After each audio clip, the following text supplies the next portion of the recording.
Hello students, आज हम chapter 2 start कर रहे हैं जिसका नाम है न्यूट्रिशन इन एनिमल्स। पिछला चैप्टर जो चैप्टर 1 किया हमने उसमें न्यूट्रिशन ऑफ प्लांट्स किया था हमने कि प्लांट्स में कैसे न्यूट्रिशन होता है, वो कैसे अपना भोजन बनाते हैं। अब यहाँ पर है न्यूट्रिशन इन एनिमल्स। एनिमल्स यानी कि सभी एनिमल्स भी आ जाएंगे इसमें और हम ह्यूमन बीइंग्स भी आएंगे इसमें।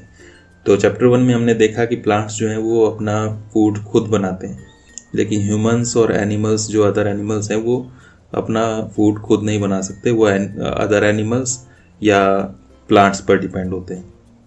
तो वहाँ से अब वो फूड लेते हैं। लेकिन चाहे अदर एनिमल्स से चाहे प्लांट्स से फूड जो भी लिया जाता है, उनसे जो हमें मिलते हैं न्यूट्रिएंट्स, जिनकी हम बात पिछली क्लास में कर चुके हैं, प्रोटीन, कार्बोहाइड्रेट, फैट्स, विटामिन्स, तो वो सारे के सारे कॉम्प्लेक्स सब्सटेंसेस होते हैं। वो हमारी बॉडी के लिए डायरेक्ट यूज़फुल नहीं है, तो उनको छोटे छोटे टुकड़ों में, सिंपलर सब्सटेंसेस में तोड़ना ज़रूरी है, जैसा कि यहाँ एक इस डायग्राम में दिखाया हुआ है। कॉम्प्लेक्स सब्सटेंसेस का मतलब है कि इस तरह की लंबी चेन्स होती हैं उसमें सब्सटेंसेस की, तो हमारी बॉडी उसको डायरेक्ट यूज़ नहीं कर सकती। उसको हमें इस तरह से सिंपलर सब्सटेंसेस में, छोटे छोटे टुकड़ों में तोड़ना ज़रूरी होता है। तो इस तरह से कॉम्प्लेक्स को सिंपल सब्सटेंस में कन्वर्ट करना, छोटे छोटे टुकड़ों में तोड़ना, उसको कहते हैं डाइजेशन। पाचन भी बोलते हैं हिंदी में। तो खाना डाइजेस्ट करना ज़रूरी है, उसको छोटे छोटे टुकड़ों में तोड़ना ज़रूरी है, ताकि हमारा जो शरीर है, हमारी बॉडी, वो उसको यूज़ कर सके। तो यहाँ पर डाइजेशन के बारे में ही है, उसी की बात हम यहाँ पर करने वाले हैं। तो ये डाइजेशन कैसे होता है उस पर अगर डायरेक्ट पहुँच जाए हम, तो यहाँ पर हमारी बॉडी का ये इंटरनल ऑर्गन्स का एक डायग्राम दिया हुआ है। तो इसमें आप देख सकते हैं कि बॉडी के अंदर क्या क्या पार्ट्स हैं और हमारा फूड कैसे डाइजेस्ट होता है। तो हमारा फूड जो है, जैसे ही हम लेते हैं, इनटेक करते हैं उसका, हम अपने मुंह से करते हैं। तो यहाँ से मुंह से जब अंदर जाता है वो, तो यहीं से डाइजेशन स्टार्ट हो जाता है, जब हम उसको छोटे छोटे टुकड़ों में चबाते हैं अपने दांतों से। और हमारी टंग जो है, जीभ, वहाँ से जो है सलाइवरी ग्लैंड होती है उसके नीचे, वहाँ से सलाइवा निकलता है, जीभ से लार निकलती है, एक पानी जैसा निकलता है। तो वो उससे खाना यहीं पर घुलना शुरू हो जाता है और उससे वो सिंपल सब्सटेंसेस में टूटना शुरू हो जाता है। उसके बाद हमारा इस फूड पाइप के अंदर जाता है खाना, जिसे ओसोफेगस कहते हैं। उसके बाद वहाँ से होता हुआ ये स्टमक में पहुँचता है। स्टमक में जो है, यहाँ पर लीवर और गॉल ब्लैडर का भी रोल रहता है खाने को पचाने में, डाइजेस्ट करने में। उसके बाद यहाँ से होता हुआ वो यहाँ पर आता है, इसे हम स्मॉल इंटेस्टाइन कहते हैं। यहाँ पर ये ऐसे रोल्ड होती है पूरी है। तो यहाँ स्मॉल इंटेस्टाइन के अंदर जाने के बाद फिर वहाँ पर जो सिंपल सब्सटेंस बन चुके हैं उसको हमारी बॉडी जो है वो एब्जॉर्ब कर लेती है, और बाकी जो बचा हुआ होता है वो इसके अंदर, ये जो बड़े साइज़ की इंटेस्टाइन नज़र आ रही है, इसे लार्ज इंटेस्टाइन कहते हैं, इसके अंदर जाता है।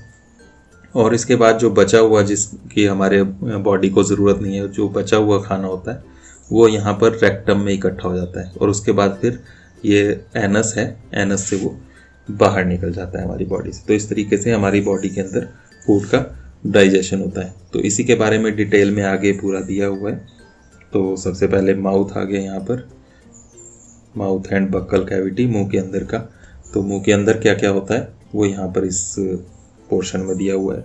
तो मुंह के अंदर सबसे पहले हमारे दांतों में जाता है। दांत का रोल है यहाँ पर। दांत जो है वो चबाने का काम करते हैं, हमारे जो हम फूड लेते हैं उसको छोटे छोटे टुकड़ों में बांटता है। तो यहाँ पर थोड़ा सा टीथ के बारे में दिया हुआ है कि टीथ किस किस टाइप के हैं।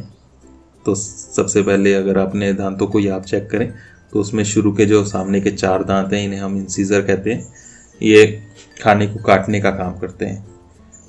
तो टुकड़ों में हम इससे काटते हैं, कोई भी फ्रूट है, कोई रोटी है, तो इससे हम इंसीजर से काटते हैं। नेक्स्ट जो दोनों साइड एक एक दांत होता है, ये थोड़ा नुकीला होता है इस टाइप का, इसे हम कैनाइन कहते हैं। कैनाइन का काम है, जो हमने हमारा सख्त खाना होता है, कोई फूड आइटम जो सख्त है, उसको फाड़ने के लिए इसका इस्तेमाल होता है, ये नुकीले होते हैं। उसके बाद नेक्स्ट जो ये 2 हैं दोनों साइड, इन्हें हम प्री मोलर कहते हैं। मोलर और प्री मोलर हैं ये, इससे पीछे ये जो है मोलर है और ये आगे जो दो हैं ये प्री मोलर हैं। मोलर जो है ऊपर से फ्लैट जैसे होते हैं, ये खाने को चबाने का काम करते हैं। प्री मोलर जो है वो थोड़ा उनकी चौड़ाई ऊपर से कम है और मोलर की चौड़ाई ज़्यादा होती है। तो ये 5 इस साइड हैं और 5 इस साइड हैं, ये मोलर हैं। आगे के 2 प्री मोलर और पीछे ये मोलर। तो इनका काम होता है हमारा जो खाना है उसको चबाना। तो च्यूइंग के लिए ये ज़रूरी होते हैं। तो इस तरीके से हमारा जो खाना है वो यहाँ से शुरू हो जाता है उसका डाइजेशन। तो जब भी हम कोई भी फूड आइटम को मुंह में लेते हैं वहाँ से उसको शुरू करते हैं खाना, तो उसको हम कहते हैं इंजेशन, ग्रहण करना, खाने को अंदर लेना। तो इंजेशन में स्टार्ट होता है च्यूइंग से, उसके बाद रोल आता है हमारी टंग का, जीभ का। जीभ से हमारा जो है वो लार निकलती है, सलाइवा, और वहीं पर हमें टेस्ट भी महसूस होता है। यहाँ टेस्ट बर्ड्स भी दिए हैं इस हिस्से में, यहाँ पर हमें टेस्ट महसूस होता है। और यहाँ हमारे जो छोटे छोटे पोर्स होते हैं, छोटे छोटे छेद होते हैं, वहाँ से सलाइवा निकलता है जो खाने में जो कार्बोहाइड्रेट है उसको वो ग्लूकोज में कन्वर्ट करता है। उसके बाद जो है फूड पाइप में जाता है हमारा फूड पाइप के अंदर, जिसे हम ओसोफेगस कहते हैं। यहाँ खाना निगलने का काम होता है और उसके बाद ये पहुँच जाता है स्टमक में। स्टमक में जो है एसिड निकलते हैं और एसिड जो है वो हमारे फूड के अंदर जो बैक्टीरिया हैं उसको ख़त्म करते हैं। हाइड्रोक्लोरिक एसिड निकलता है और डाइजेस्टिव जूसेस निकलते हैं। एसिड जो है वो बैक्टीरिया को मार देता है और साथ में जो डाइजेस्टिव जूसेस हैं उसको हेल्प करता है खाने को डाइजेस्ट करने में। यहाँ पर जो है प्रोटीन जो है वो उसका डाइजेशन होता है, वो सिंपल सब्सटेंस में कन्वर्ट होता है। मुंह के अंदर कार्बोहाइड्रेट का हुआ और यहाँ स्टमक के अंदर प्रोटीन्स का हुआ। इसके बाद जो है हमारा फूड जाता है स्मॉल इंटेस्टाइन में। स्मॉल इंटेस्टाइन में जब जाता है तो यहाँ पर गॉल ब्लैडर से बाइल जूस निकलता है और बाइल जो है ये फैट को छोटे छोटे कंपोनेंट्स में, सिंपलर कंपोनेंट्स में तोड़ता है।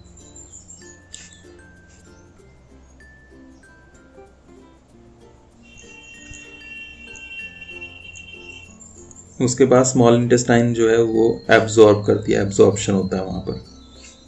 तो वहाँ पर एब्जॉर्प्शन होता है, हमारा जो सिंपल कंपोनेंट्स बन गए प्रोटीन, कार्बोहाइड्रेट और फैट से, उनको ये एब्जॉर्ब करता है। सिंपल कंपोनेंट्स जो बने वो कौन कौन से बने वो भी यहाँ पर दिया हुआ है।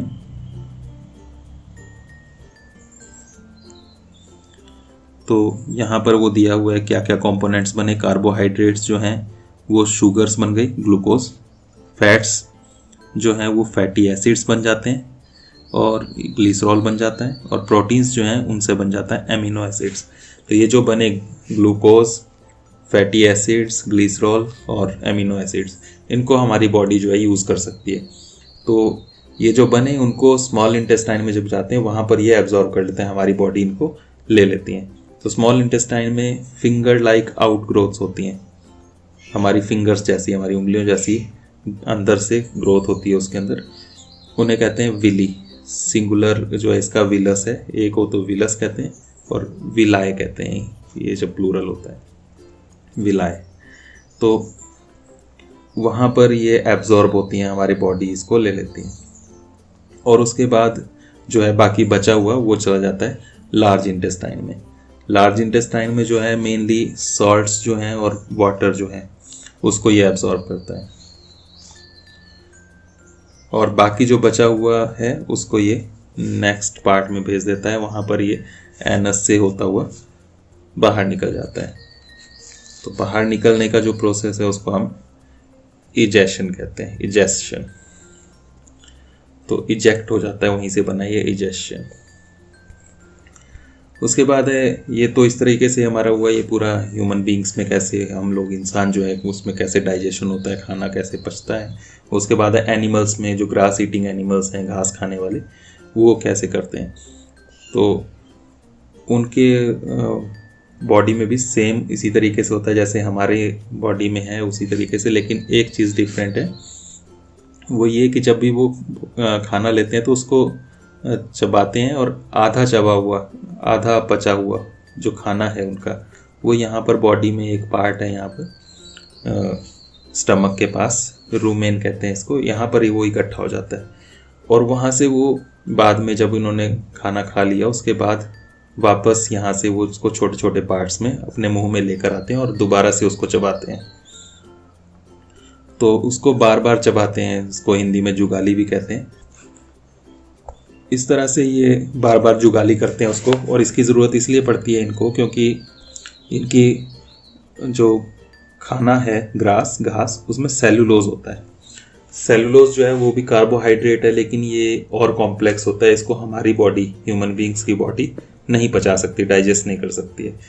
तो ये जो जानवर होते हैं जो ग्रास ईटिंग एनिमल्स हैं, वो रूमेन में इसको इकट्ठा करते हैं, वापस फिर मुंह में लेकर आते हैं, फिर उसको दोबारा चबाते हैं ताकि वो अच्छे से डाइजेस्ट हो पाए। तो इसलिए ग्रास ईटिंग एनिमल्स जो हैं जो इस तरह से जुगाली करते हैं, दोबारा अपने मुंह में खाना लेकर आते हैं, इनको रूमिनेंट्स भी कहते हैं, रूमिनेंट्स। और ये जो जुगाली कर रहे हैं उसको रूमिनेशन कहते हैं। तो इस तरह से ये होता है, बाकी इनका प्रोसेस पूरा वही है, सेम ही। उसके बाद है डाइजेशन इन अमीबा। एक ये माइक्रोस्कोपिक ऑर्गेनिज्म है, सिंगल सेल्ड, इसमें सिर्फ सिंगल सेल होती है, एक सेल से। हमारी बॉडी जो है वो बहुत ज़्यादा सेल से बनी होती है, मिलियंस ऑफ सेल से बनी होती है, मिलियन बिलियन सेल से बनी होती है, लेकिन जो अमीबा है वो एक सिंगल सेल ऑर्गेनिज्म है जो हमारी अपनी आंखों से नज़र नहीं आती है, उसे देखने के लिए माइक्रोस्कोप की ज़रूरत पड़ती है। ये वाटर बॉडीज़ में, तालाबों में, पानी में पाया जाता है। तो ये जो है इनमें कैसे डाइजेशन होता है, ये खाना कैसे खाते हैं, वो यहाँ पर इस डायग्राम में दिया हुआ है, यहाँ पर आप इसको देख सकते हैं। तो यहाँ पर ये अमीबा है, ये इसका सेंटर है, न्यूक्लियस कहते हैं इसको, न्यूक्लियस है। और ये जो इसकी बॉडी से बाहर ये पार्ट्स निकले होते हैं, इनको कहते हैं स्यूडोपोडिया। तो स्यूडोपोडिया हैं ये सिंगल को हम स्यूडोपोडियम कहते हैं। यहाँ से ये जो फूड पार्टिकल्स होते हैं छोटे से, उनको ये लेता है, उसको कवर कर लेता है अपनी बॉडी से, और वो अंदर जब जाते हैं यहाँ पर ये जो इकट्ठे हो रहे हैं, ये फूड वैक्यूल हैं। फूड वैक्यूल के अंदर वो ट्रैप हो जाता है, वहाँ पर वो फंस जाता है और वहाँ पर वो उसकी डाइजेशन होती है, उसमें से वो जो न्यूट्रिएंट्स हैं उनको लेता है और बाकी जो बचा हुआ है वो इस तरीके से बाहर निकल जाता है। तो इस तरह से अमीबा में ये होता है डाइजेशन। तो ये इस तरह से हमारा चैप्टर ये यहाँ कंप्लीट होता है। हमने क्या क्या सीखा यहाँ पर उसकी समरी ये दी हुई है, यहाँ पर भी आप इसको पढ़ेंगे तो यहाँ पर जो आपकी एक्सरसाइज है उसके काफ़ी सारे क्वेश्चंस के आंसर्स यहीं मिल जाएंगे आपको। तो इसे आपने पढ़ना है और उससे आपको समझ में आ जाएगा कि हमने इस चैप्टर में क्या क्या सीखा। उसके बाद ये एक्सरसाइज है, इसमें जो क्वेश्चंस हैं आपने इनको खुद करने की कोशिश करनी है। जो क्वेश्चंस नहीं समझ में आए आप उनके लिए मुझसे पूछ सकते हैं, कांटेक्ट कर सकते हैं, और बाकी हम नेक्स्ट पार्ट में जब मिलेंगे तब इनके सॉल्यूशंस करेंगे। थैंक यू, नेक्स्ट पार्ट में मिलते हैं।